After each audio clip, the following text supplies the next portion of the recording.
பிஸ்மில்லாஹிர் ரஹ்மானிர் ரஹீம். கஷ்ஃபு ஷுபஹாத்.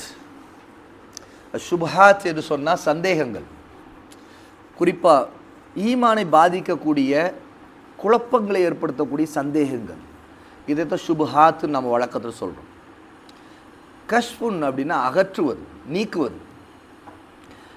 நம்முடைய வாழ்க்கையில் மார்க்கத்தை நாம் அதனுடைய அடிப்படைகளை கற்றுக்கொண்டு அதை பின்பற்றும்போது அதில் வழிகட்ட மக்கள் தௌஹீதுடைய விஷயத்தில், ஷிர்க்குடைய விஷயத்தில், அல்லாஹ்வுடைய விஷயத்தில் ரொம்ப மிக அடிப்படையான சில விஷயங்களில் நமக்கு குழப்பங்களை ஏற்படுத்தி சுபஹாத்தை உருவாக்குவாங்க. சுபஹாத் தான் ஷைத்தானுடைய முதல் வலை, தூண்டில்.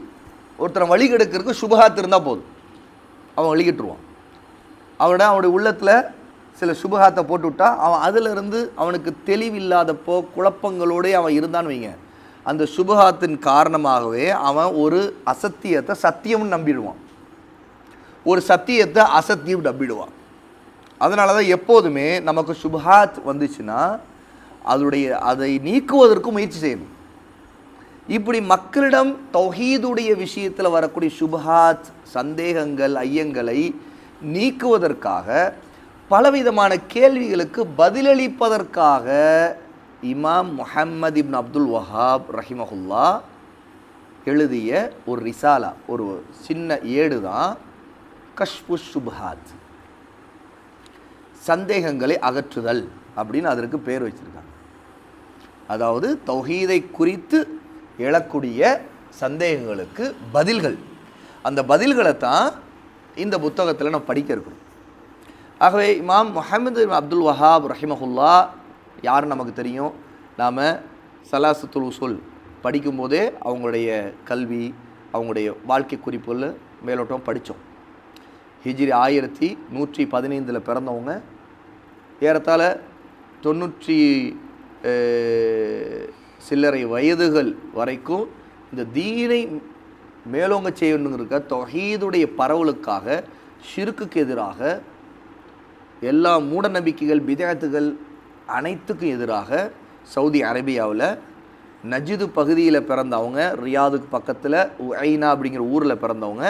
பிறகு அல்லாஹ்வுடைய பெரிய கருணையால் தௌஹீத் அந்த இன்னைக்கு நம்ம சவுதி அரேபியான்னு சொல்லக்கூடிய அந்த அரபு தேசம் முழுக்க, இன்னும் அதை சுற்றி இருக்க அண்டை நாடுகள் முழுக்க தௌஹீதுடைய பரவல் உருவாகி அல்ஹம்துலில்லாஹ் மிகப்பெரிய ஜாகிலியத்தில் விழுந்திருந்த மக்கள் அல்லாஹை வணங்கக்கூடிய, அவனுக்கு இணை வைக்காமல் வணங்கக்கூடிய ஒரு நேரான, தெளிவான, தூய்மையான கொள்கைக்கு வந்ததுக்கு அல்லாஹ் ஒரு காரணியாக அவங்கள ஆக்கினா, அவங்களுடைய தாவாவுக்கு அல்லாஹ் அவ்வளோ பரக்கத் செய்தான்.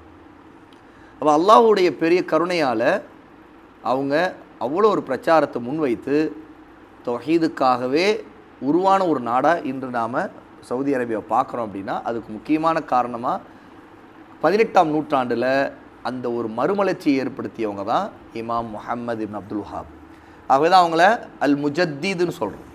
அல் முஜத்தீத் என்று சொன்னால் மறுமலர்ச்சியாளர், இஸ்லாமுக்கு புத்துயிர் கொடுத்தவர். அதாவது இஸ்லாம் மக்கள் மத்தியில் இல்லாத ஒரு காலத்தில் அல்லாஹ் ஒருவரை அனுப்ப, அவர் மூலமாக இஸ்லாம் பரவ ஆரம்பித்து மக்கள் நேரான பாதைக்கு அதிகமானவர்கள் வர ஆரம்பித்து இதனால் இஸ்லாம் வலுவடையுது. அப்படின்னா அந்த காரணத்துக்கு காரணமாக இருந்த அந்த விஷயத்தை செய்த ஒரு ஆலிமை தான் அல் முஜத்தீத் என்று சொல்லுவாங்க. அப்படிப்பட்ட நம்முடைய சமீப காலங்களில் நம்ம பார்த்த 18ஆம் நூற்றாண்டுடைய முஜத்தீத் ஷேகுல் இஸ்லாம் அல் இமாம் முஹம்மது இப்னு அப்துல் வஹாப் அத்தமீமி ரஹிமஹுல்லா அவங்களுடைய ரிசாலா தான் கஷ்ஃபு ஷுபஹாத், சந்தேகங்களை அகற்றுதல். அதாவது தௌஹீதை குறித்த சந்தேகங்களை அகற்றுதல். எல்லா சுபஹாத்தும் இல்லை, இதில் மிக முக்கியமாக தௌஹீதை பற்றி தான் இந்த புத்தகத்தில், இந்த ஏட்டில் நம்ம முழுக்க படிக்கணும். அல்ஹம்துலில்லாஹ் நம்முடைய பாடப்புத்தகத்தில் 37வது பக்கத்திலிருந்து இதனுடைய மூலமும் தமிழாக்கமும் ஆரம்பிக்குது. இந்த புத்தகம் முழுக்க மூலமும் தமிழாக்கம் மட்டும்தான். இதில் நம்ம விரிவுரைன்னு இன்னொரு அறிஞருடைய விரிவுரையை நம்ம எடுத்துக்கொள்ளலை இங்கே. இருந்தாலும் ஏற்கனவே இதற்கு விரிவுரை செய்த அறிஞர்களுடைய சில குறிப்புகளுடைய நாம் இன்ஷா அல்லாஹ் இந்த புத்தகத்தை படிப்போம்.